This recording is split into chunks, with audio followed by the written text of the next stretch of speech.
How to insert column and row in table in Microsoft Word in a quick way. If you want to insert column on the left side of a particular column, click on the column, then press Alt-A-I, then press L for left column.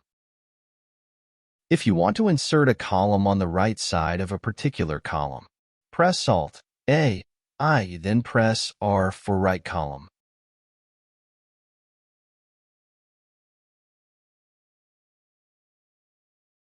If you want to insert row above any row, then click on the row and press Alt-A-I and press A for above row. If you want to insert row below any particular row, then click on the row and press Alt-A-I and press B for below row.